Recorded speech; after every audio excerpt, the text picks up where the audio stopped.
Okay, let me copy that link.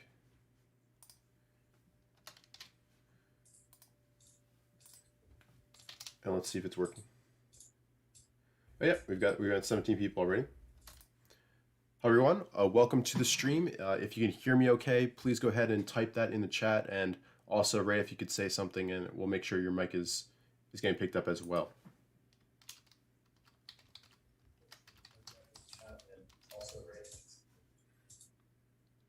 Yeah, can you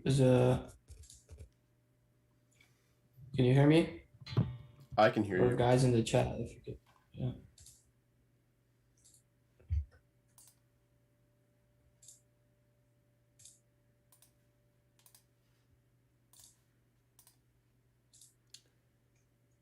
Can you guys hear Ray? Thanks for the feedback, guys. Can you guys hear Ray? Hey Paul, how's it going? Good morning, everybody. Sounds great. Awesome. Cool.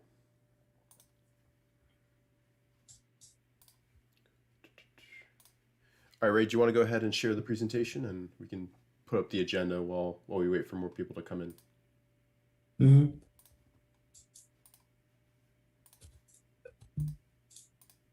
Let me know if you see it. Yep, just came up. Ray has an echo. Okay. Make sure if you're hearing an echo that you don't have multiple streams playing at the same time.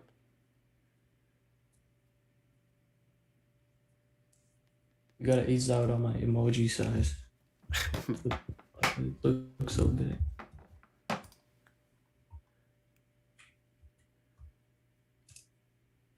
Good morning, everybody. Good morning, Scott, Tony, Paul. How's it going? Michael. Awesome. Bob, how's it going? Good to see you.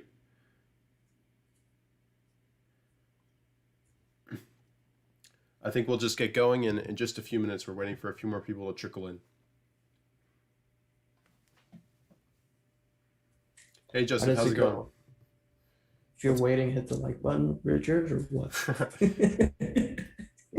Yeah, remember to hit the like button and subscribe down below as well. Hey, Bill, how's it going? Hello from the Philippines. How's it going, Jan? Or Jan, however you pronounce your name. Tony, how's it going? Good morning.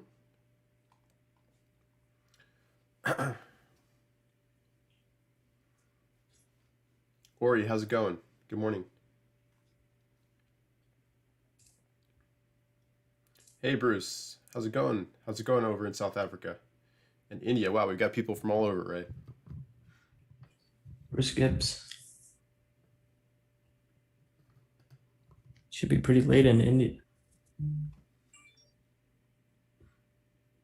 Good morning, Chris. How's it going? All right, we've got a good number of people watching, so whenever you want to go ahead, it's good with me.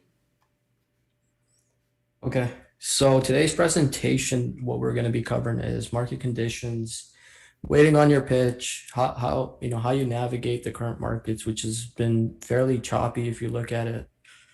If you place a marker on your equity curves from Feb 22 to now, depending on the type of trader you are or where you are in your journey, it's either one of two things. You've kept it steady, maybe rising slightly, but the conditions have been very choppy for the majority of the traders in the markets itself. So what we're gonna cover today in today's agenda.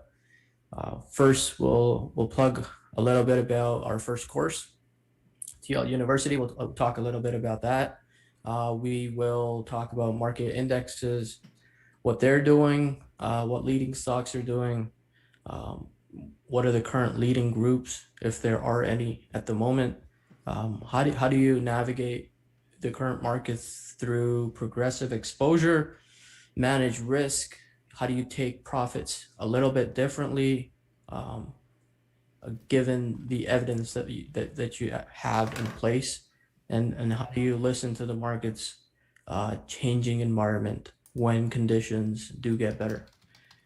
If you have any questions, just pop them in the chat. We will keep this interactive. I don't want to be talking the whole time, but we'll sort of mix it up. You ask questions, we answer them, and things of that nature. So first up, TL University, we launched our first course, Leadership Blueprints, yesterday, Friday or Thursday. The course, just to give you guys an overview of what the course is, it's led by Ross. There's a lot of questions on what we're covering in the course.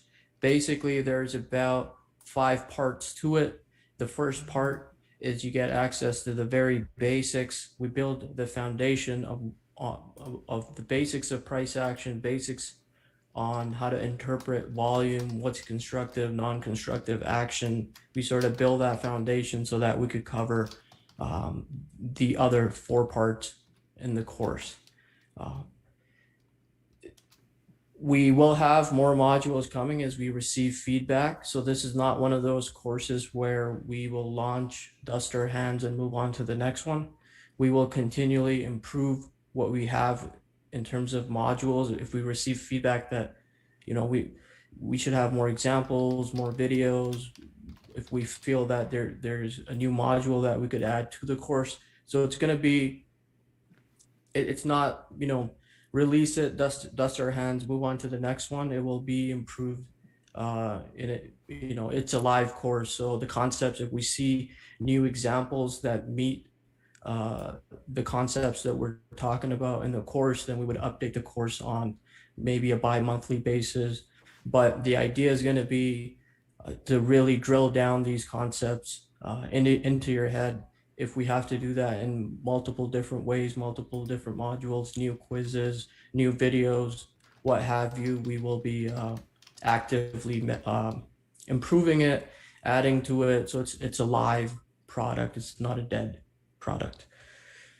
The other thing is we will have a private forum that will be basically when you're signed in, you get to ask questions, and we'll sort of manage that on a module by module basis, so that a lot of people have the same questions. We will sort of interact with that and sort of answer those, and that is coming fairly soon.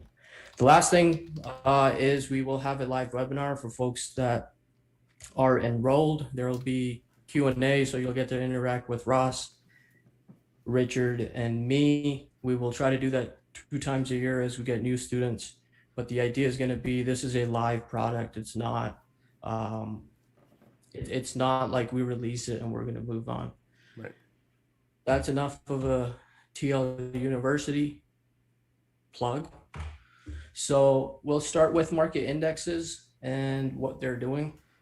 So in terms of the NASDAQ, one of the first things that we see, or one of the first things that I see is really, I mean, at this point, if you take, again, the Feb 22 line, right? If you draw a line right at Feb 22, the market's just not the same if we compare to 2020, but it's fairly normal. And if you compare it, if you forget 2020 for a second and you look at every other year in the market, this is a fairly normal, choppy mess.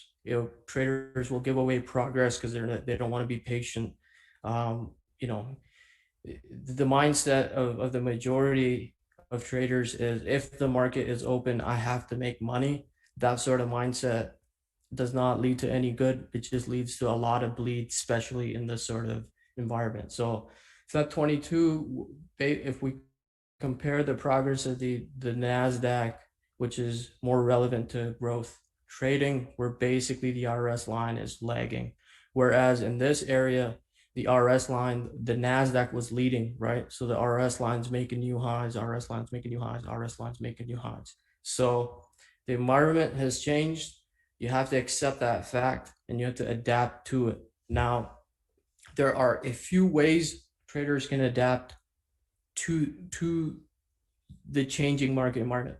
One is to lower your position size, basically do nothing and wait for the environment that you're used to, or at least the growth environment to return again, or you can change tactics a little bit and maybe trade on a shorter frame. But what I encourage majority of the traders in this sort of environment is focus on your day jobs, come back later. And when things improve, you can make progress, because our goal in the market is to see our equity curves go higher. Our goal in the markets is not, if the market is open, we have to be right and we have to make progress. So that's what I see on the Nasdaq. Richard, you want to add anything there? Well, I think the major indexes, especially the Nasdaq and the SPX, don't really reflect how a lot of us are feeling right now with our trading. We see the indexes going up 8% from the fall through day. We think in our portfolios we should be making progress, but we kind of have to realize that's not how it works. We have to wait for potential leadership groups to set up, as we'll get into later, as well as good low risk entries to set up. And right now, even though the indexes are doing quite well, that doesn't really reflect how growth in general is doing. And that's really because of these high weights of the big caps. So we'll get into that a little bit later. And if we go to the IWO and IWM charts later on, you'll see that those are still basing, which is kind of more the feeling with a lot of the growth names. So that's what I'll add. Right. So what we, I mean, indexes tell us that something is working. If the index trend is up, it means that something in the market is working. It doesn't mean that your style is working, your edge is present, right? So those are two completely different things that you have to sort of, interpret separately. The trend of the market is up. Why? Because it's holding the key moving averages. We see it. Market indexes are near all-time highs. The only thing the index is telling us is there's something in the market that's working. Now that could be big caps, that could be the commodity stocks, that could be, outside the growth space, like the value space could be working. That's the only thing that they tell us. Now, you take that and you say, okay, the M factor is there. Now I have to go look for my edge in the market. So those two things have to be separate of what is going on. It's a different thing to have that edge, position size, make progress, versus the market trend being up, I have to make progress. So it's more so a mindset thing and how traders look at it. We'll move on to the S&P 500 now. We're basically 3 weeks tight, right? On the S&P, right at all-time highs. Again, the trend of the market is up. That means something in the market is working. It could be oil stocks, could be financial stocks. It could be everything outside the growth domain, right? That is working. So again, not much to see here. We see 3 weeks tight. I'm not much of a prediction type of guy. When I'm doing market index analysis, I take note of what is actually on the chart, and there's no prediction on what might happen. Right now, for me, as of today, the trend is up, and that's it. The second thing that I say to myself after I say the trend is up is I have to go look for my edge in the markets, because the M factor is there. But that doesn't guarantee me that my edge is going to be present. Russell 2000, we have a bigger base building here. So we're basically going sideways. One of the things is, if we look at it, the KMAs are starting to bunch up as it bases out. That means on a 10, 21, 23, 50 day basis, the closing price has been fairly, which is what we see exactly, has been flat or no progress, which is basically what base building looks like. Not much to see there. We still need some sort of, direction within the small caps. So we're just base building. It's frustrating everybody. There's a lot of emotion associated with base building. Up one day, you feel great. Down 2 days, right? 2 steps forward, 3 steps back for many, 2 steps forward, and then 2 steps back for others, depending on the level of experience. It depends where you are in your journey. You don't have to trade this market. Just because the indexes are at highs, it doesn't matter. The only thing the index is telling you is the trend is up. Go look for your edge. Is your edge present? If it's not, just sit, right? The goal is to flip your edge as many times as you can. The goal isn't to market opens, I have to make money. If that's the goal you have, then you'll bleed from an equity curve point of view. Richard, you want to cover the IWO? Sure. So this is kind of what I was saying earlier. This is kind of more reflective of a lot of leading growth names because a lot of people on Twitter are trading the kind of smaller caps. And here we see once again the moving averages are starting to bunch up under the price. Volume is drying up a little bit. So at this moment, it looks constructive. We'll see what happens in the coming weeks. But it's still within its base building process. It's still below the kind of um, that the midpoint of the space. So it makes sense that people are getting chopped up a lot. It makes sense that we're having trouble making progress in the leading games because overall the growth space isn't doing too well at this moment. It's still working out its base and prepping for the next uptrend. So this kind of gives a more accurate reflection and Ray's pointing out here the RS line. You can see how it's been underperforming the SPX for quite some time, and yeah, that underperformance is reflected in a lot of our portfolios as well, which is why we have to really manage risk and be on top of that and realize that we have to scale back our exposure or take other steps to avoid getting chopped up in this environment. Exactly. So again, we sort of see that if we draw a line again at Feb 22 day or that area, we've sort of just lagged the S&P, right? So it is what it is. You don't have to be a jack of all trades where you switch from the daily chart to a 5-minute chart. I'm going to make a few cents. You can do that. It just results in, your hair getting white a little bit faster than the other traders. So just be patient, wait for your environment. It will come back. It always comes back. It won't be like 2020. It just won't be like 2020. So flesh that out, flesh 2020 out. The market is not like 2020. That's once in a decade, once in every 15 years or something like that, where we get a major correction, a complete reset across the board. So it's the mindset that you have to focus on, that if my edge is present, I will execute a trade. If my edge is not present, I will not execute a trade. So next up, we will do a review of stocks. We'll go over potential leadership groups, the recent reactions that we've seen to earnings, what breakouts are working, what isn't working, what the environment is, and I'll share a few stocks at the very end that I see that could have some sort of potential to at least track those for the next week, 2 weeks, or 3. So current leadership groups, this screenshot on the left we have from MarketSmith. Basically, we see a lot of oil, a lot of transports, a lot of retail. So a lot of oil, a lot of metals, wholesale food. So in terms of clear leadership, again, what we're talking about here is the growth space, right? I'm not a value expert. I don't know which stock at $2 is going to move to $10. My goal in the market is to trade the growth space. So we're talking from a growth space point of view. Recently, what we've seen is the semiconductor equipment manufacturing group, which is your AMATs, SWKS, stocks in that space. They sort of bunny hopped up during that Easter timeframe, gapped up on 4 or 5 sessions in a row. Now they don't have support. We'll get to the charts in a few. They don't have support underneath, so they're basically, when they're fading, there is no support because they've put in a lot of gaps. So now they're sort of coming back, doing a pivot retest.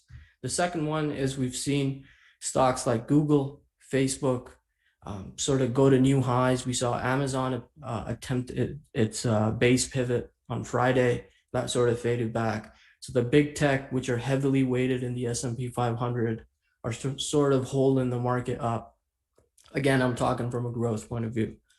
Financials have been, Goldman Sachs is one that Ross has put on the top 10 report.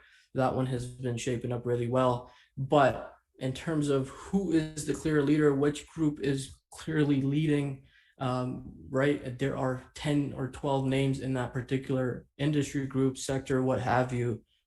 It's just a different, it's just a different group every day. today Tesla is going to keep up the market. The other day, Netflix is going to move up and keep up the market. There's really no theme. It's like a whack-a-mole. You don't know which mole is going to pop up. By the time you're whacking it, it's gone. And then you're sort of playing catch up the whole time. Uh, Former leadership in software, there's a few names like Teams, FIVN, which we'll go over in a few, that reported good earnings. They had good volume on Friday. They're sort of working up the right side. Those ones you want to keep track of. Those are the ones that have the EPS, the sales, the increasing institutional ownership, increasing estimates, right? Social media, we'll go over Pins, Twitter, which was fairly busted. Both of them, Pins, Twitter, were busted. Snapchat is holding up. Again, the type of market we're in, I would interpret Snap as a lone warrior, whereas the group around it really doesn't. There's no conviction from a group point of view.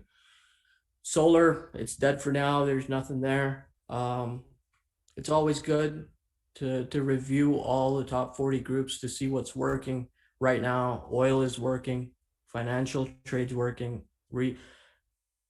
I wouldn't say reopening trades are working. It depends on the day again. It's a mixed bag.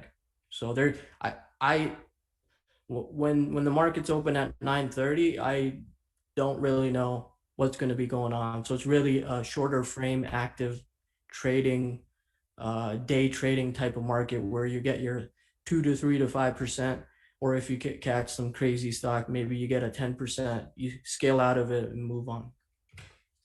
So let's pause here and then we can take a look at a few charts, Richard. Yeah, sure thing. And we've got some great questions coming in, and I think we'll address most of them coming up. But yeah, do you want to take a look at some charts? Yep. So we'll look at a few earnings reactions. So these are the tickers that I have up. Um, Let me quickly go here. So former leadership, Teladoc, LVGO. So we have to go with what the chart's telling us, right? The chart's telling us it's in a downtrend. End of story. Reaction to earnings was poor. It just looks like a mess. There's nothing really to see there. Sorry, I got to go back and forth a little bit. Pins. This is again a former leadership from the last uptrend, well, the current uptrend, but now it's base building. There's going to be a video out on Richard's channel where we covered pins for about 40 minutes. An hour, really. So Yeah. again, it's sort of base building. It's completely normal for names to build their bases. The depth of this one is about 30 to 33%. So this is completely normal action in the growth space. You have to expect, you can't just go up forever. So earnings reaction wasn't the best, but the volume on this earnings day compared to this one or this one was lower. So that sort of gives it, just track it. There's no trade. We got Twitter, Facebook. So Twitter's earning reaction, again, we sort of see the similar story. My bad. And meanwhile, Bob brought up a good point. Snap also has Twitter. Snap. Facebook is also in the social media space. So Yep. Snap isn't the only lone warrior, but it's still only two stocks among the group. Right. So we see Twitter basically closed at the low. Volume was very high. Charts broken again. Facebook's earnings reaction was fairly good. So now I'll be using Facebook as sort of, a risk appetite type of ticker. Is there a setup here? Maybe it sets up, consolidates and goes through that 330 mark later on. But if it undercuts this particular gap up low, then that would sort of tell you what the risk appetite or the, what institutional thought process is in the markets itself. So you want to keep track of it. Again, is there a setup here? From my point of view, I would just watch the close here, which is 329.51, sort of keep track of it. If it goes above that, again, there's a chance that everything recovers around it and then it sort of acts well. And there's also a chance where if it undercuts this low, market environment might change a little bit, and maybe indexes start reflecting uh, exactly what the market is looking like beneath the surface from a growth point of view.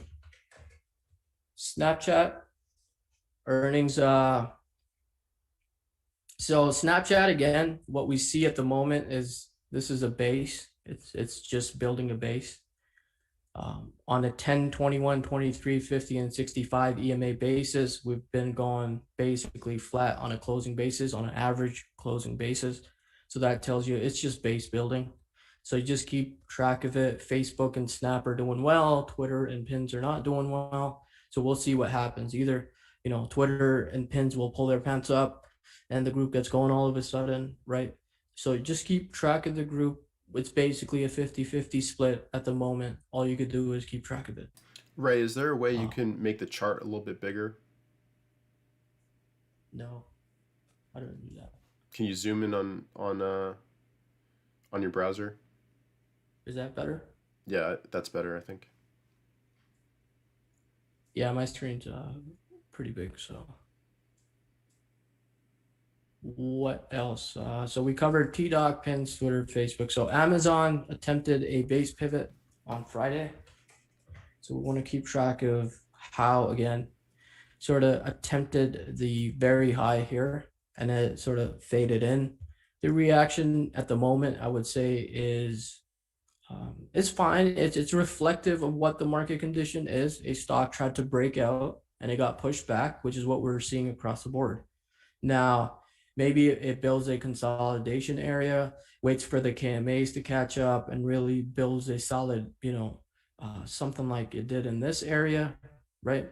Where it consolidates, flags out, and then moves up. And it could do the same thing where it flags out and then maybe attempts the very high here.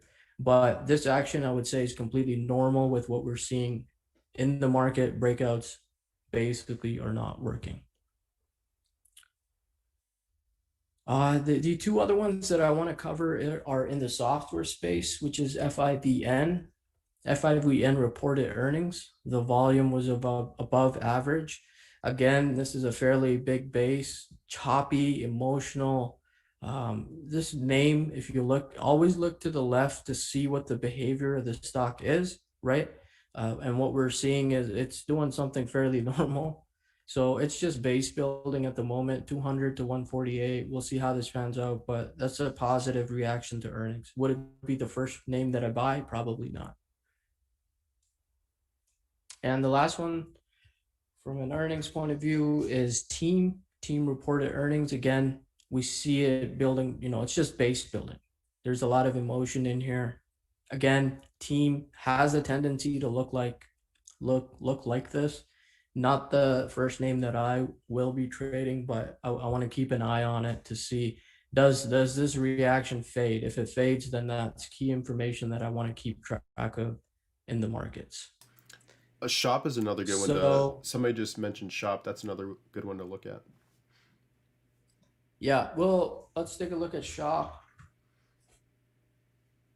So Shop reported earnings, had a high closing range on increasing volume, and then it gives it back in the next two sessions. Again, it's actually making it very easy for traders. So what do I do when I see this sort of candle? It's either I got, if it was on my radar, I would get long somewhere on the 1250 and sort of protect my cost basis in this choppy market. For now, just, if you don't, it's basically giving you information. What I want to see is after such an attempt that we had here, which is April 28th, we want to see tightness follow. And we don't see tightness, we just see it give back what it did on April 28th in 2 days on above average volume. So again, there's really nothing to do on Shopify, but it sort of it shows you the environment that we're in. Where something tries to stick its head above consolidation area or base pivot areas, and it gets slapped back into the base. And we've got a question from Scott. If you go back to 5 in for just a second, he asks, he says it looks like a later stage base. It did undercut and reset, but do you consider that a true reset? I'm not sure. If it undercuts the low of the prior base, so we will probably go to Market Smith here. Yeah. I don't see bases with my eyes, so just use the pattern recognition. So we undercut the low. So what are we? We're basically a stage one again. The reason we're stage one is we undercut the low of this particular double bottom. We pivot, attempt it, we try to go out, we come right back in, and sort of nothing happens. So um, I'm just going to be watching it. I mean, double digit earnings, double digit sales, after tax margin of 12%. I'm just watching it as it's not like the leader that's going to turn things around. It's just I want to see if this sticks, or I want to see if this does something like a Shopify, right? If this does something like a Shopify, again, I take that information in and I say the conditions are still choppy. So recent gap ups that have worked. So we will go over CROX, TDC, RILY, and EFX. So again, if the market environment is changing and different things are working, you sort of want to keep track of that. You don't want to just fall in love with a particular group and say, this is the only growth group that I'll trade. CROX, a fairly good reaction to earnings. This volume that it had on the earnings gap up was highest in over a year. Fairly solid trend, right? So a leader in its space. So this is likely the leader in the footwear space where it's respecting its KMAs all the way up. That's what leaders do. Leaders are good at respecting their KMAs. Gaps up on volume. Now it's consolidating. You could track it, see how it goes, see if it builds a consolidation area. I'll probably check out the IOF markets, which is the institutional options flow, to see if there is any sort of conviction in that market for it.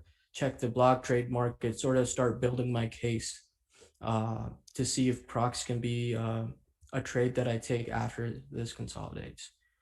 It was a little bit frustrating. I was interested in that 80 area. And then the day it actually moved above 80 on this particular, April 22, I just happened to miss it. So the fact that, it's a little bit frustrating to see that. Again, volume on this day was increasing versus prior day because it's a consolidation pivot is what we call it at TL. And then it sort of attempted its longer, maybe this is a base of sorts, but still more so a consolidation pivot, and then it gaps up on earnings. So just keep track of this, see if it consolidates. That's what I'll be watching for. The volume shows you that there's some sort of institutional interest in the name, so you want to keep track of it. The second earnings gap up, or this was more so a pre-announcement, is TDC had about 25 million shares traded, which was highest in over a year. Again, if we look at this volume, the closing range wasn't the best, which makes me a little bit skeptical of what kind of, if institutions want the stock, they're not shy about it, and we won't see such a low closing range on that particular day. So this is a little bit iffy given the fact that the closing range is less than 50%. RILY is the other earnings gap up. Had about 5 million shares, and then there's some sort of follow-through volume. Also, I would be checking this to see if there is some sort of rebalancing volume or this was actual volume on smaller time frames, but it's sort of holding that again. I don't see an entry. I won't force myself into it. I wanted to build a case so that it could convince me, and sort of be patient. I don't really see anything tradable at this point on here, unless you're a day trader. TBI is another one. So I've been doing my weekend routine. So this one came up. A large price reaction followed by consolidation. Not the most liquid name. Again, not the most liquid name. It has a tendency to, now if I look at this and I go back and look to the left to learn the behavior of the stock, that's what you want to do. You look at July 28, it did something similar and it sort of fades out and it has these sort of rash days. So again, not high quality, choppy. Just keep track of it. Again, that's the type of market that we are in. The last one that I have on my list is EFX. This again gapped up, and this one holds a closing range of greater than 50%, which is a positive. Now it's got to consolidate. The KMAs have to catch up, see how it goes. You don't have to be the first one in the trade. It will sort of convince you as it trades, builds out a nice consolidation pivot. Maybe it does this, it goes right up, leaves you hanging, and then it sort of comes back, right? So just wait for your pitch in the markets. You don't have to, this is the only, gap up. You don't have to trade this name. You just have to wait for your edge to show, and once it shows, you can execute. So that's what I had in terms of We've got a question recent on gap ups. Crocs. Yep. If you go back to Crocs for just a second, we've got a question about why 80 was a pivot for you. Oh, so why 80 was a pivot for me was basically I was tracking it. So I was tracking it over here. So one of the first things that I see is the KMAs are starting to bunch up. So price is going to pick a direction. That's just, if you go study the charts, like the when the KMAs start bunching up, the price is going to pick a direction. It could be up, it could be down. You don't know, but you're planning right at that point. Um, the reason 80 was my pivot, I saw, on these particular days from April 14 and onwards, it was trying to hold that area on a closing basis. So that was sort of, that's how I picked my spots. And there's also some sort of data that we have in house behind it where we feel that 80 within that base is a important number. Now, the other thing that I saw on this chart was the fact that it was respecting 70, right? So it it held the $70 mark here, it held the $70 mark here, it held the $65 mark. So it tends to respect, has good respect for KMAs, but it also has good respect for whole numbers as a whole. So if a stock is coming down and seeing pressure and being supported at sort of a whole number price, I sort of call that controlled action within the markets.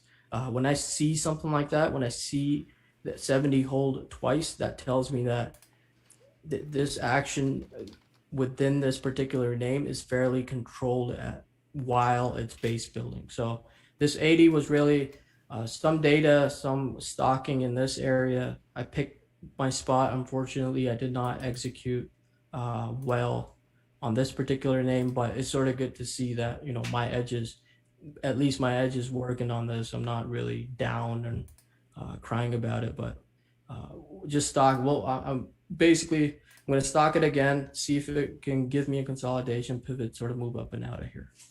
And we had a question a while back that I think is good to address. Um, I'm trying to find it for just a second. Here we go. So Justin asked basically, why wait for growth to bounce back? Why not pivot to something that is working like financials, which right now is in the top industry groups in MarketSmith? I mean, yeah, you could do that. Um, like you can trade the big caps when the big caps are working, or right now I feel, I mean, even if you were trading Goldman Sachs, right, you get 3% in about 4 days, and then you give back the 3%. Just the way I trade, maybe Goldman Sachs is a good one because it's a base pivot here, right? Sideways, sideways, sideways. KMA's bunch up, gaps up. Now you could trade this full breakout. But I mean, for me, it's I I need a theme to work with in the markets, and in this market, just having a hard time to see what that's going to be. What we're seeing is constant, churning and rotation, which is driving the indexes higher. So I'll pick and choose my spots to trade the shorter frames, but I like that beta, that alpha. Like I'm here to compound my money. I'm not here to see Goldman Sachs up 1% a day over 5 days and then be happy about that. Give back 0.5%. It just doesn't. My goal in the market is not that. Um, so It really depends. I mean, yeah, I could park my money in a Goldman Sachs and then sort of leave it for 3 months and get 5 to 10% out of it. But my goal in the market's fairly different. I know when my environment returns, I'll be able to, whatever the indexes have moved 5 to 10%, and I'm sort of behind that curve. In that way, it will take me a week or two to not only catch up, but sort of bust through and start, performing again. So I don't like to, pivot styles, go to day trading, go to shorter frames, go to the hourly chart. If the market's open, it just depends. I don't, that's just not, I mean, my lifestyle is important to me. My market goal is fairly different. So I don't see the markets as if it's open, I have to make money. That's just not how I see the markets. So should we continue, or Yeah, are there any more questions? I think that's most of the questions that we saw. Yeah, I think so. So next up, we'll cover what progressive exposure looks like. So in this market, it's fairly, again, talking from a growth point of view, we get several days of progress, and then we give back a bunch of basically the progress that was made. We give it back, and you get frustrated. So you have to keep, one of the first things is you have to keep the big picture in mind. If a stock is within the base and you're trading that stock, it's going to be emotional because it's going to move up and down because it's building a base, right? There are sellers, there are buyers. It's trying to make a decision on what the next trend is going to be. So that's going to be frustrating. You're basically signing up when you're trading within a base. You're signing up to be frustrated because they're buyers and sellers. There's equal balance there, and the stock has not picked a trend, right? You're anticipating the trend. So progressive exposure in this environment is fairly important. What you want it. So again, me personally, I've gotten up to 4 to 5 stocks in terms of exposure, and then I give it, and then I see the, basically a trend change. I place my stops at even, sort of use one trade to finance the next trade is sort of what I'm doing. If I'm up 5% on a particular name, I'm basically financing that, the profits on that to go into another name. And then what I'm seeing is basically everything gets flushed out back to my break even point. And, you know, from my point of view, I've seen this enough that I'm not frustrated. It's just, I know what I'm signing up for, which is what happens when you're trading within a base. So it's important to know the environment that you're in. So progressive exposure, especially in this environment, if you're going from one name to 8 names in a day, because just because one of your 8 names started working, that's probably not the best thing to be doing. Because what you're gonna see is that one day where uh, everything sort of pulls back, you're scrambling at that point, and then you give back all the expo. You give back progress. Is basically what it boils down. So pick a name. If it starts making progress, use that, a second name to basically one trade to finance the next, and you sort of increase that exposure progressively rather than going from cash to 5 names and then going from 5 names to 0 names. What that's going to do is that will result in equity curve bleed. So pull up your equity curves, look at them, look at what they're trying to tell you. There's no point headbutting a environment that's fairly frustrating for many who haven't experienced it before. Anything you want to add there, Richard? No, I just think progressive exposure is a really important thing to do when stuff is working for you. That gives you the ability and a little bit of profit to manage your forward risk. But when stuff isn't working for you, that's feedback from the market, and you should scale back and wait until those test trades start working. And you can go to one half position size, you can go to a quarter position size, even just a few shares.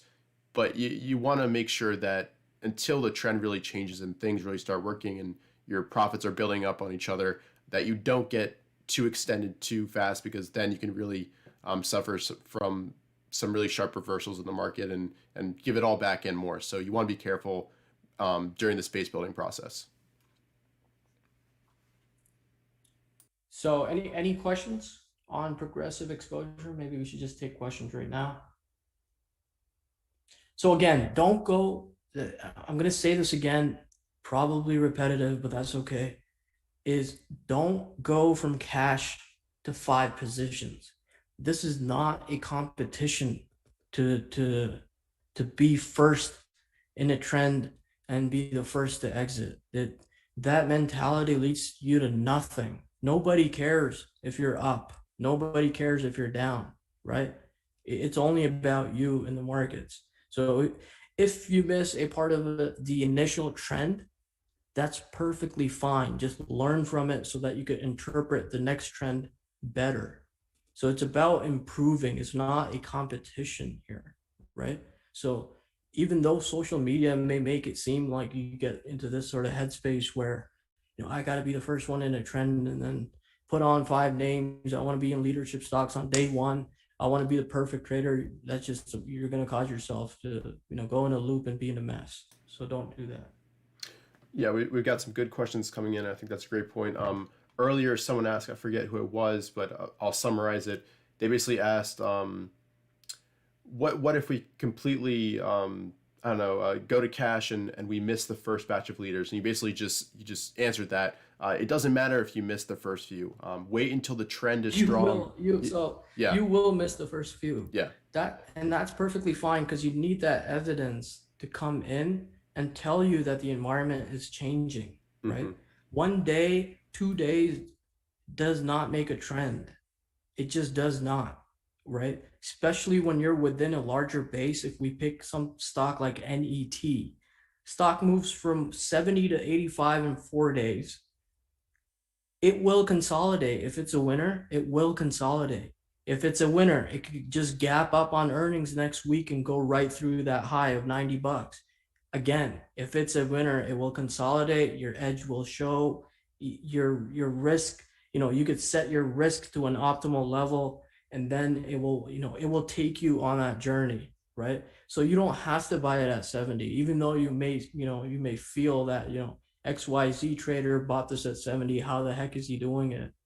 It doesn't, it has to have your goals. You don't want to turn your hair white for no reason because someone else is doing that. So have a goal. You're gonna miss leaders. It's just a matter of continuously improving yourself or upon yourself.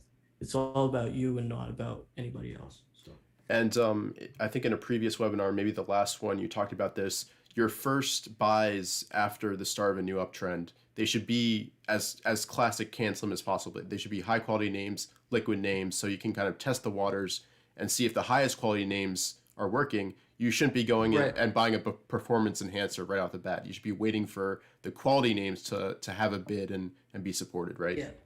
So that could be like a whole other webinar, but the first position that you take is the position that's going to give you feedback on what the current market environment is. And if you pick a crappy name that makes no money and has no potential in terms of fundamentals, technicals, right?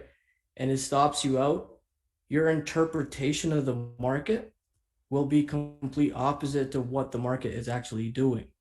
So that from cash to first position, from cash to second, third position, those three positions allow you to gauge the market conditions. So that in and of itself is a whole other topic that can be covered on a later date. But those positions are important because they're giving you that feedback, daily feedback, right? Like if you buy the wrong stock and you get stopped out, but everything else, proper, tickers are actually working and moving out of bases, then your interpretation of the market becomes very different than what the market's actually doing. So have a plan in place that the first buy that I'm making has to be a very proper buy where you do your homework, you build the case, you have the evidence in place so that you can measure the temperature of the market really, really well. So if you go buy a stock within a base or that hasn't really consolidated within the base to give you a consolidation pivot, then you won't gauge the temperature of the market correctly. Then you'll be behind the curve and you'll sort of be playing catch up. So So work on that, sort of take that, internalize that, see what happened in prior uptrends, right? Go back 2018, 14, and there's a lot of historical data, a lot of different trends that you could study. Take a look at what happens. Going, write those down and say, when I'm going to cash the first four Right, you're breaking up just a little I'm bit. gonna take, because this is what I've seen in prior uptrends. Right, just so you know, your internet's How breaking in and out a little bit. concentrated is my portfolio? What's Oh, hey, Jack. Up, we might have lost Ray here, so I'll just answer a few questions here. I think I'm back. Oh, you're back? Back. Okay.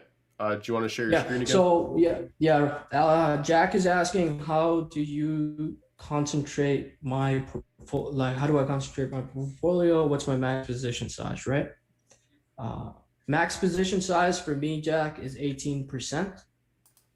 So if what I try to do is try to get to that 18% mark for a particular name that has a lot of edges at play, has shown RS, has the whole recipe, right? Do you want to confirm if they could hear me?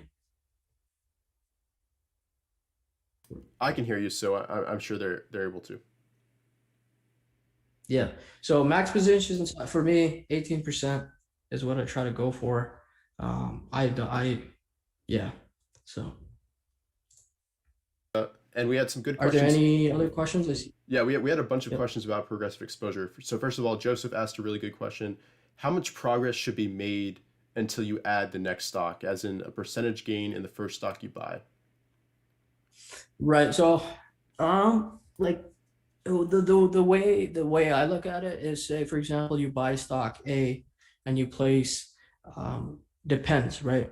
If that stock starts making progress. So recently what I did was, uh, completely different edge, right? Sort of an active market. I bought pins at about $70 and it rallies 6 days, rallies 22% pre-earnings.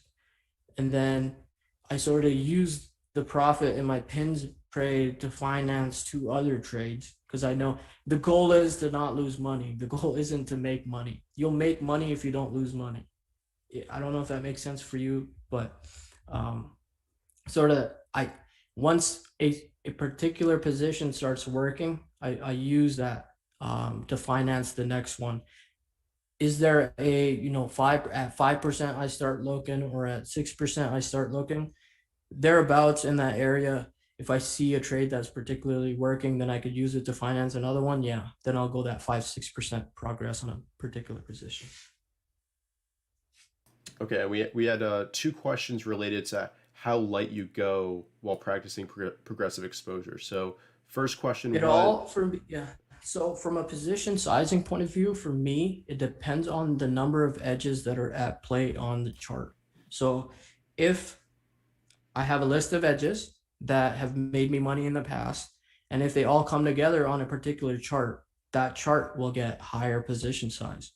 If a particular name only has 1 to 2 edges at play on the chart that I'm analyzing, then I go back from that 18% mark, maybe to the 8 to 10% mark, right? So not all names will have the same conviction, and it's all dependent on the formation of the chart, the edges at play, KMA's bunching up, dry up of volume, uh, IOF market active, IBT markets are active, right? So if all of that lines up on a particular chart, something like a pins, right? Or last year, Snap, or 2 years ago, I mean, solar was hot back in 2015, 16. If those things all line up, then I try to push that 18% mark. If they don't line up, I pull back from that 18% mark. and the question was more about practicing progressive exposure. Are you lowering your position size to say a quarter, or are you also just focusing on less stocks in general? And I guess the question would probably be do both. That both of those are two different ways of practicing progressive exposure, and still until one position works, you add another position, then you can increase size a little bit as well. There's different ways to go about it. So it says, what is your initial position? How big do you go? Do you go 18% at once, basically?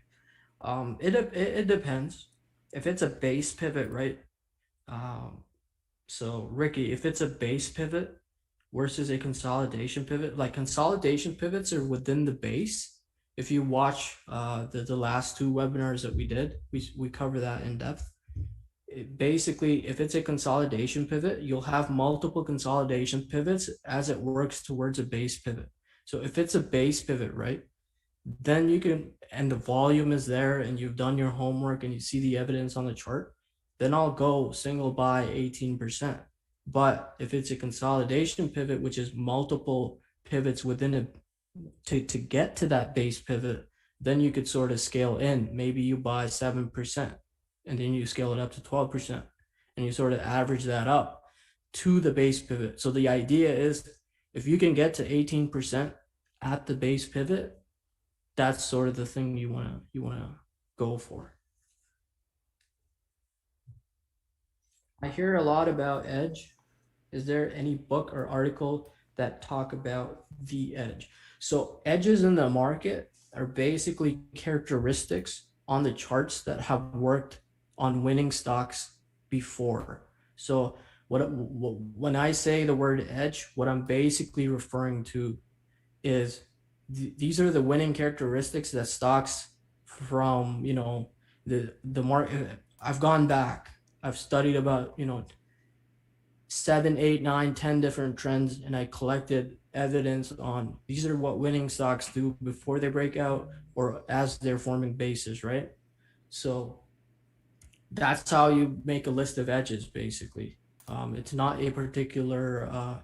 You don't just look at a chart and say that's my edge. You have to go study the markets on a historical basis, build yourself a binder of charts, of winning charts, print them out, do a lot of homework, and sort of build yourself as a trader, and then you could have multiple edges in the market. Do you put multiple stops based on each buy you make as you add exposure? Or so my stops, and it depends on the market environment. Right now, if I get a cushion of 2 to 3%, place it at even, and I don't look at it. Just the type of market I want. I don't want to give back money.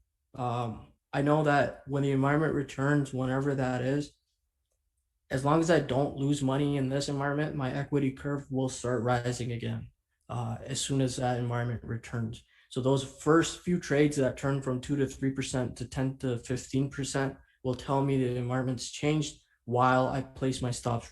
I'm very aggressive at moving my stops up in this market because I want to protect my cost bases. And that's really the only goal when you're in a base building or choppy market. I think that's good. Do you want to move back to the presentation and continue on there? Yep. So how do you manage risk? Again, use one trade to finance the next one. Sort of tiptoe Ray, in. you have to share your screen again? Sorry. Oh my bad.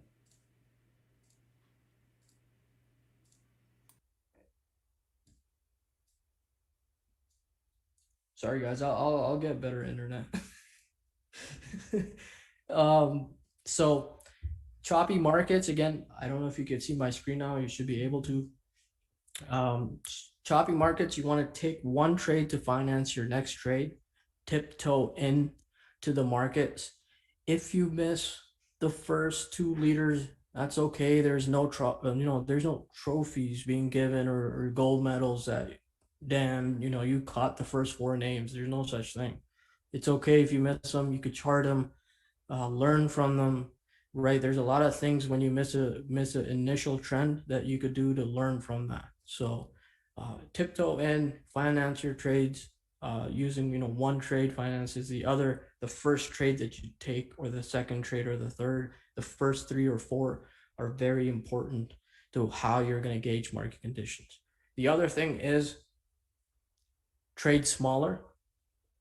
So when the market is telling you that there's a breakout on the chart and it reverses, it's telling you the breakouts are not working. So if your position size within a base, which is a consolidation pivot, is the same as your base pivot, or you're doing equal position sizing and it's not based on the number of edges, you have to size differently depending on the market that we're in, right? You can't just say I'm going to go 18%, no exceptions, no matter what, no, doesn't matter the chart I'm looking at. That's a recipe for disaster. So if you take time off, so if you feel like you're running in the mud, you're basically running tires in the mud, right? Take some time off. The market's going to be there. It's highly unlikely that this is your main source of income if you're still in the learning phase, right? If it so you have to accept that, take a step back, learn, absorb, build a plan, make a binder, study historical markets, sort of build yourself day to day, and sort of wait. The best thing, just focus on your day jobs because it's a choppy market. Set your alerts, see if multiple alerts trigger in a single day. If you miss that 4 or 5%, that as it's coming out of the base, it's not the biggest deal. It's about your equity curve and if you're making progress. The last thing on this slide is protect your cost basis. This is really important. You don't want to keep your equity curve going down, down, down because you're headbutting the market every day. It opens at 9:30. Um, if you're not protecting your capital and you're giving back unnecessary dollars in a choppy market, I don't know what you're trying to accomplish. Um, you want to be the best trader, but you don't want to do the things that good traders do. Doesn't normally end, result in performance. So have a daily routine. At the top of that daily routine, say, this is the market trend as I see it as of close today. This is my expectation of what the market may do. And then you get expectation breakers to the upside or the downside. And the market will build a trend over many days and weeks, not hours and minutes. So just accept that, write it down, visualize it, talk to yourself on a piece of paper, and sort of say, my position size going into this is going to be that. So have a position sizing plan so that you're not buying random percentages. And all that I'm saying is what I actually practiced when I started out. So don't be doing those things. And just to briefly answer a question that I think we've covered before, somebody asked, how do you make sense of the recent fadings after good earnings reports? That's basically an indication of the risk appetite at the moment. And right now, it's not good by institutions. You want to see follow through on those gap ups, and right now we're just not seeing that, which tells us a lot about the market conditions at this moment. Right. So, well, one of the things that you could do is take the close of that gap. If the closing range is greater than 50%, take the close, draw a line there, right? And keep track of that stock and also draw a line at the low of that gap up. When stocks undercut the low of that gives you evidence that there is no there's not a solid institutional bid after the stock gapped up. So that's a reason to be cautious. Again, there's a lot of things in the market that you won't trade, but you could leverage to get feedback from the market so that you could build your convictions for names that you are going to trade. Um, you probably want to replay that if that makes sense to you. If it doesn't make sense to you, Yeah. And we've got a question here. Do you use how do option do you use options to hedge your positions? I personally don't. When I feel like I'm more of an active swing trader, position trader, so I just use stop loss orders and sell stock if I feel like my portfolio is coming under pressure. Paul? This is something that I personally have been working on, um, sort of building on the side for about this is what month 4 or 5 to see if I could build an edge where if a position goes up 30-ish% on me, how can I leverage the options market to sort of either sell calls to generate more income, sell puts, or hedge a position if I see the market environment changing. So that's an edge I'm sort of personally developing for myself. I at the moment I do not do that. How do I know this stock is going to explode? Um, you you have to build your case before it explodes. So when it's stock before it explodes, it will show relative strength will respect its key moving averages, build a solid pivot, try to outperform the markets on the down days. And there is going to be multiple edges that show up before it, quote unquote, explodes to the upside. You just have to be patient. Good traders, when they lose a lot of money over the years, right? How do they become good traders? They've lost a lot of money. So uh, they, they talk to themselves and sort of, the goal is to not lose money, basically. The goal isn't to make money. You'll make money if you don't lose money. Cool. Let's move on, I think. Do you bother having a long-term portfolio? I do. I do have a long-term portfolio, but I don't think that's the context of this particular webinar. So how do we, last topic that we'll cover, how do we identify when conditions are improving? We will see clear themes that show up in the market. So a clear theme recently in last year or early 2021 was any solar stock that you picked was going up. That's a theme. Recently, what we've seen is the semi space as a whole lifted up. QRVO, SWKS, AMAT. That's a theme, right? So when the market has multiple themes going for it, be it the growth space, non-growth space, uh, you need a group behind you for your stock to perform well. So conditions will improve when we have multiple groups and not isolated strength in the markets, or constant rotation day and day, right?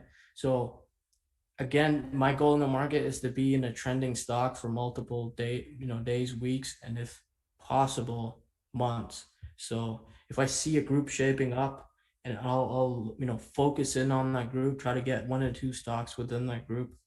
They're all breaking out through consolidation pivots or base pivots, and they're holding that, right? They're doing pivot retests and holding and moving up and out. The other thing, yeah, so that's the second point.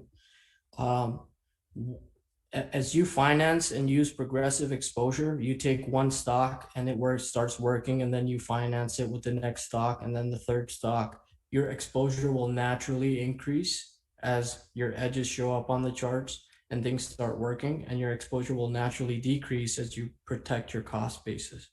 There's no such thing as a shakeout if you have studied what you're doing in the market. So there's no such thing as shake out when you have a plan, right?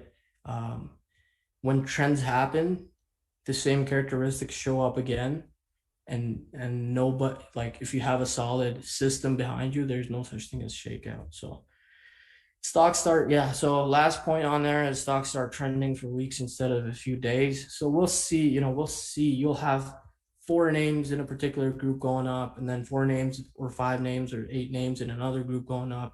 You're going to be overwhelmed with, what do I buy? Then the problems flip. Like, my exposure in this group isn't high enough. My exposure in that group isn't high enough.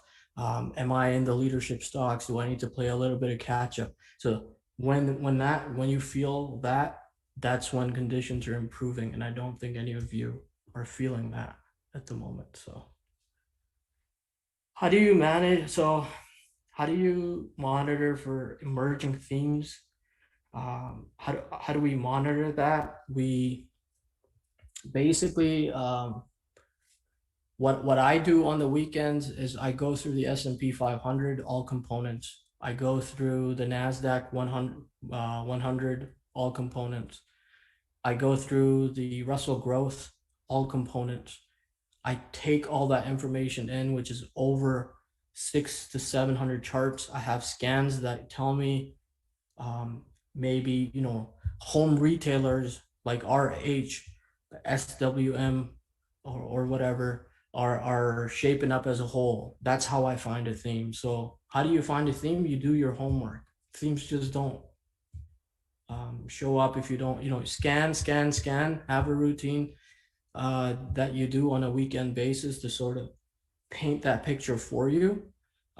and you have to look at the charts. And as when you see 4 or 5 medical equipment stocks all shaping up at the same time, that's a theme, right? But you have to do that homework to sort of see that in the market.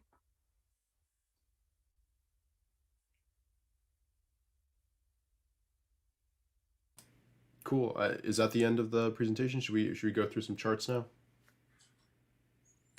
Yeah, that's pretty much the end of the presentation. Make sure you guys tell us what you think about it, Yeah. so that we can improve. Um, if I should ramble a little bit less, right? Can you go over the pins chart to show the heavy selling day before the earnings? Was that a warning sign? Okay. So let's go over the pins chart. We'll do a little bit of charting. So Joseph is asking about April 16th. Was that a warning sign? What was it? Now, see, let's hypothetically sort of pretend that we saw this day, and then on this day it actually gaps up to 90 and goes up and out, right? Then we would call this a shakeout. Retail got shaken out.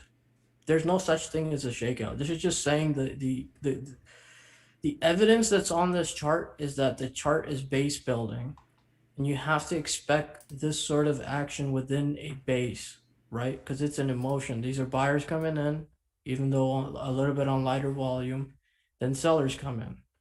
Now, don't interpret this candle based on what happens in the future. It's just, this is a base, it's building, and it kicks out basically any trader that would be long in this area and bought, sort of, this is your intermediate pivot one, this is your consolidation pivot one, 75.63, and then you move up and out, but sort of kicks out anybody that would buy at 75.63 because earnings are coming up, right? So the way I look at it is I'm looking at a big picture. This is a base. You have to let it base. If you're trading within the base, you'll be up a few days, you'll get kicked out, then you'll buy back, and that loop is going to repeat itself again and again and again because this is a base. Base is basically buyers and sellers that are being emotional in the markets. That's literally what a base is. And then it will pick a trend. The trend either will be up or the trend will be down. So any other questions? We had a request if you could go through kind of one trade that you did in the past 2 weeks and talk about maybe when you moved your stop up to break even and what ultimately pushed you out of the trade.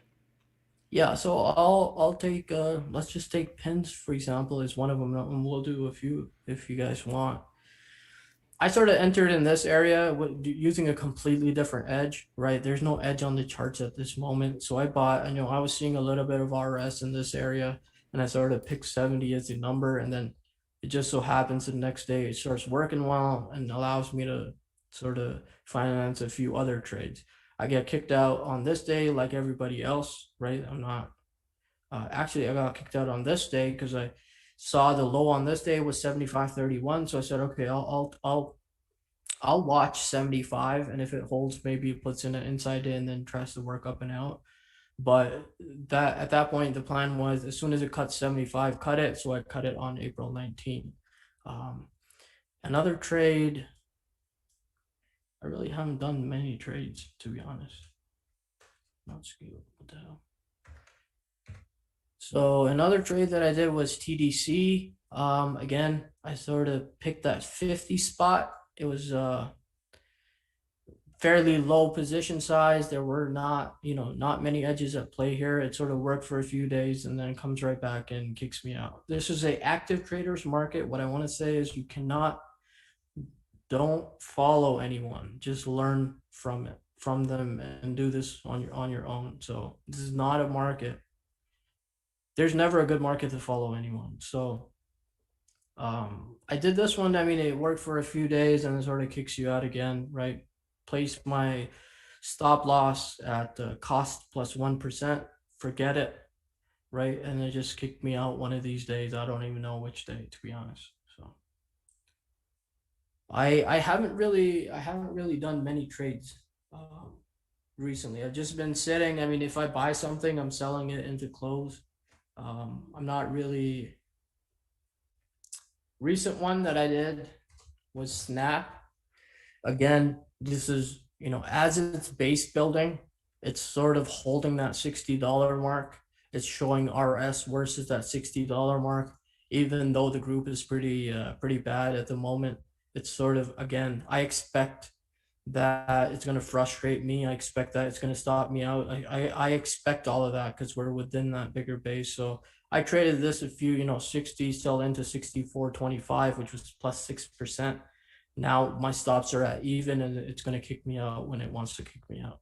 So fairly small position sizes, fairly I pick and choose my day. If I don't see any, so like Friday I just sat out and did nothing because I had better things to do than trade a market that's just not cooperative at the moment. So I'll just not do anything on some days. Some days I'll just exercise some of my brain cells to see if I could do a few day trades or something. But overall, very small position size, not much to do at all, and sort of keep the environment will return. We just have to wait for it. Nobody wants to wait for it. Everybody wants to be the first ones in and the last one, first ones out.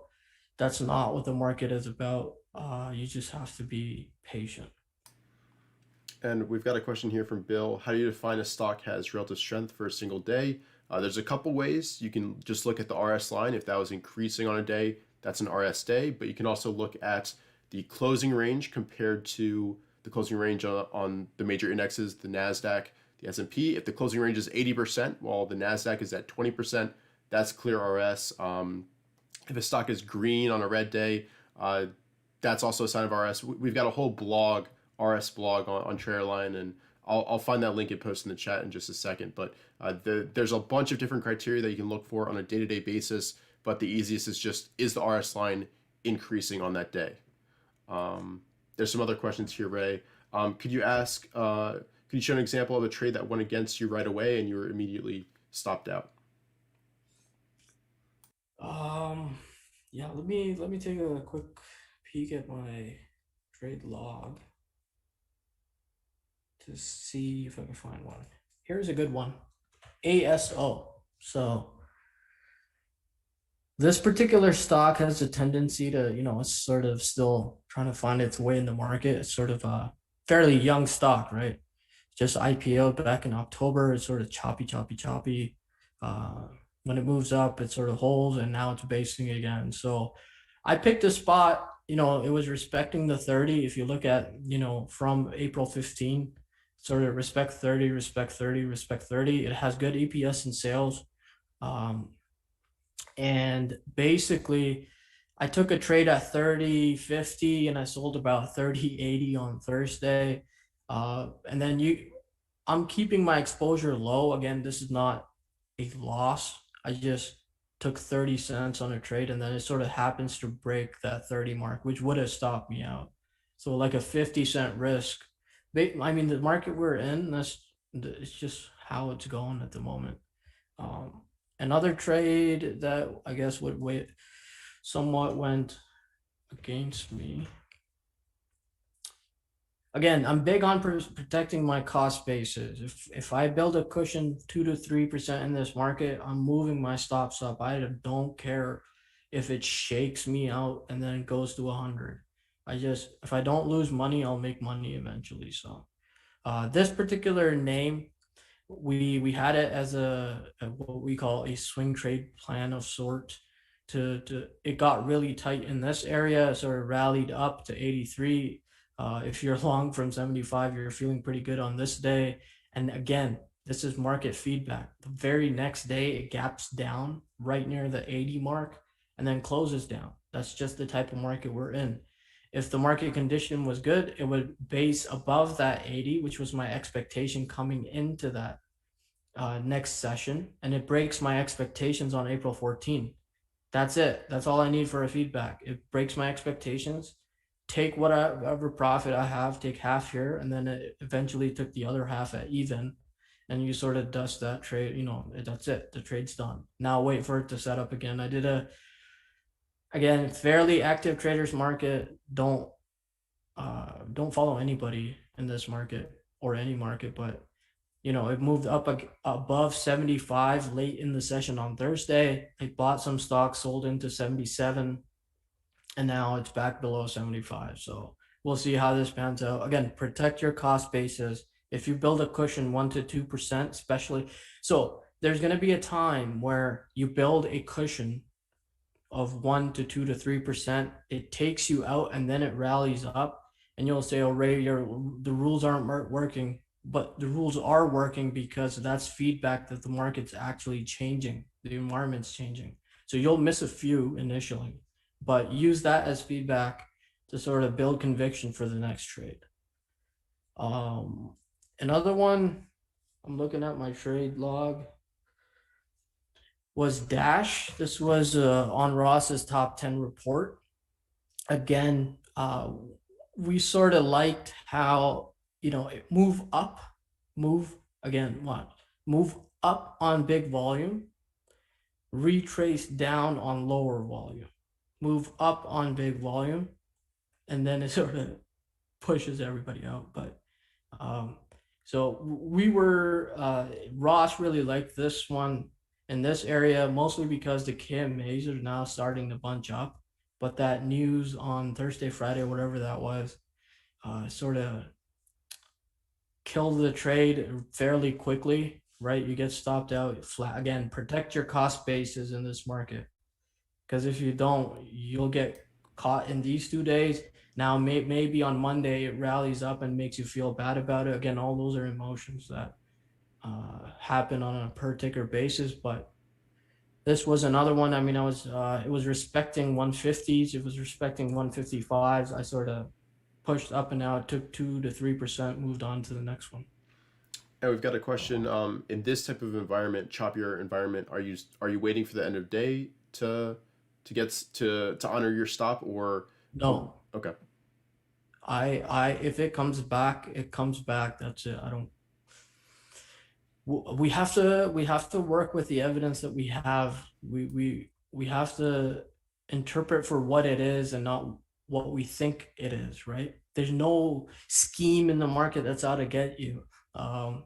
As much as you feel that, it's just the market. You have to learn to interpret the action and what it's actually doing, and just sort of try and adapt or just sit on the sidelines. Right?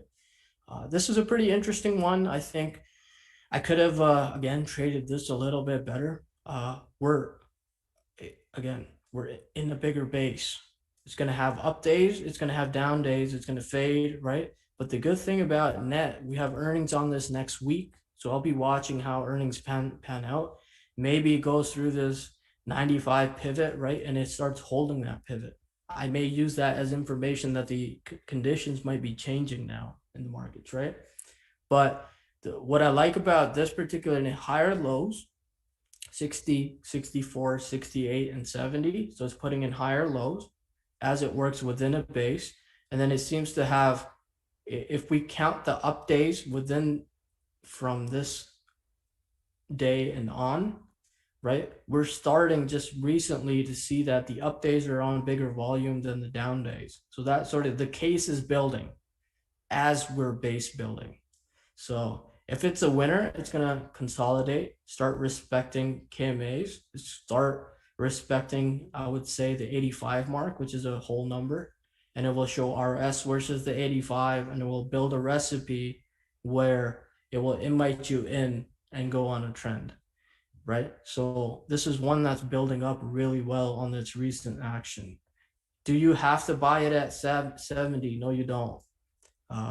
Do you have to buy it at 75? No, you don't. You can, if a stock's going to double or has the potential to double, or even, whatever the case might be, if it's going to go on a trend, there's going to be multiple entry areas. You don't have to sniff the bottom of a base to be, in a winning stock. It will shape up, give us a good, nice, solid pivot, maybe versus 90. Then you scale in versus 95. Then it goes for the Livermore 100. Who knows? One of the other things that I see on this quickly, Richard, I know The KMAs are bunching up, right? So on a 10-day, 21-day, 23-day, 50-day, and 65-day basis, we're starting to see that, the KMAs bunching up. Now they might act as support as the stock comes back to maybe do a test of 79.81, and we'll see how it acts there. So I've been trading small. I've been trading actively, or if not trading at all. There's nothing to do, especially from a trend trading point of view, as much as we want action every single day. It's just not possible. Here's another one that's built working. So it's a former winner, right? It has a habit of winning. So 7 to 15 bases, 25 to 70. Now it's basing, right? See how this right side works out. Probably a good one. Again, KMAs are starting to curl up underneath price. There'll be multiple entry areas. Could be 65, could be 60, could be 70, right? This is really your proper 70, 66 is your base pivot. So keep track of it. There's a recent question again. One of the guests that Richard had on, you probably want to go see that video, right? This neckline concept is pretty cool. So I think we'll wrap it up there. Yeah, we have one last question. Do you want to go back to the very beginning? And somebody had a question about could you give a brief description of the newly released course? So leadership blueprints, again, what it covers is the very basics where we give you a foundation, and then we teach you how to identify leadership stocks. We show you ways you could build a conviction over days, weeks in the name, not minutes and hours. We show you what it is, what are the characteristics of when a leader is switching its trend to the downside once again, and then we put it together with webinars. This course, though it's released, it's still a live breathing course. We will add content to it. We'll add new modules, examples, videos. We'll do webinars with the folks that are enrolled 2 times a year where you can ask us questions. We really want you to learn the concepts in this course, because it's basically, we want to teach you a skill, and then you take that and you go in the markets and execute on your own, not depending on anybody or waking up and waiting for someone to tell you what to do. So that's really the point of this course, is to build you as a trader. And we'll have private forums where you can ask questions. We'll answer them with examples. We'll add new examples and things of that nature. So that's pretty much the TL University. We'll have other courses rolled out, but we're not in, we work on these for months and months. There's no rush. We want the quality to be there. We'll improve this one before we pick another topic for another course. So. Yeah. And make sure, if you do decide to take it, give us as much feedback as possible. Let us know how we can improve that course, and as well going forward as we put out more courses for you guys. All that feedback really helps out. So there's a form at the end of it with some questions that we'd love to have you answer. And yeah, let us know by email, on social media, however you want to, any feedback that you have at all. And I think with that, we can end it, Ray. Is that good? Yep. Awesome. All right. Thanks for everybody for tuning in on this Saturday. We really appreciate you and all your great questions and comments. Yeah, thanks for tuning in. We'll try to do these more often, and we'll see you guys on Twitter and elsewhere as well. So thanks. Have a great rest of your weekend.